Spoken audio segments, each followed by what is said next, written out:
बिस्मिल्लाहिर्रहमानिर्रहीम। अस्सलाम वालेकुम। आज की कहानी का उन्वान है बंद कमरे का आसिब, हॉन्टेड रूम।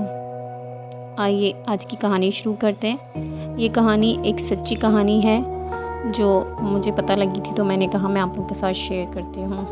उम्मीद है आप सबको पसंद आएगी। बंद कमरे का आसिब। ऊपर बंद कमरे में आसिब है, इसलिए वहाँ कोई नहीं जाता।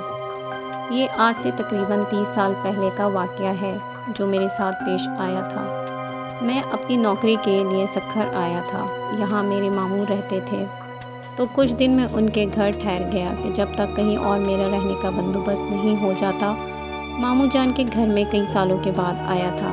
बचपन में कभी अम्मा जान के साथ आया करता था।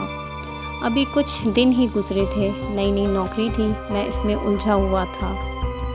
एक रात मैं देर से घर लौटा। खाना खाकर मैं अपने कमरे की तरफ बढ़ा तो मुझे ऐसा महसूस हुआ कोई ऊपर की जानिब गया हो। मेरा कमरा जीने के सामने था और ऊपर एक कमरा था जो बंद पड़ा था। मामू ने मुझे पहले दिन ही वहां जाने से मना किया था, क्यों ये नहीं बताया था। मैंने भी ज़्यादा ना पूछा, मगर इस वक्त कौन गया होगा वहाँ, ये सोचकर मैं ऊपर चला गया। कमरे के बाहर पहुंचा ताकि अंदर से मुझे किसी के हंसने की आवाज़ आई।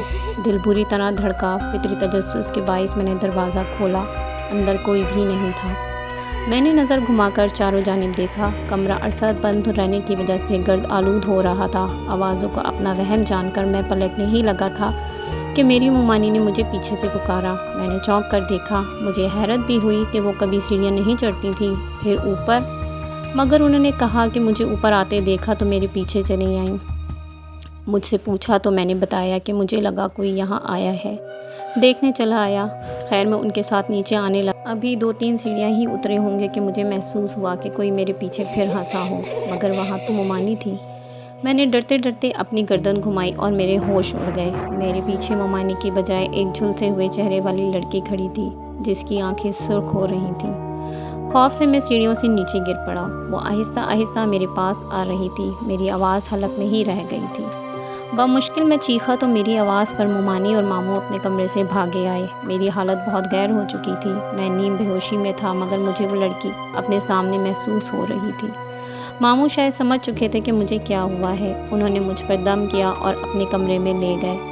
कुछ दिन बाद जाकर मेरी हालत बेहतर हुई। मैंने उस रात का तमाम हाल कह सुनाया तो मामू ने बताया कि ऊपर बंद कमरे में आसिब है, इसलिए वहाँ कोई नहीं जाता, मगर वो किसी को नुकसान नहीं पहुँचाते। तुमने शायद वो दरवाज़ा खोला होगा, इसलिए तुम्हारे साथ ऐसा हुआ। इसके बाद में जितना वक्त भी उनके घर रहा, कभी जीने के पास भी खड़ा नहीं हुआ। प्यारे दोस्तों, उम्मीद करती हूँ कोई आपको कहानी अच्छी लगी होगी। कहानी अच्छी लगी है तो प्लीज़ चैनल को लाइक, शेयर और सब्सक्राइब करना मत भूलिएगा। और जो लोग टिकटॉक पे ये कहानी सुन रहे हैं वो प्लीज़ चैनल को फॉलो ज़रूर कीजिएगा। अल्लाह हाफ़िज़।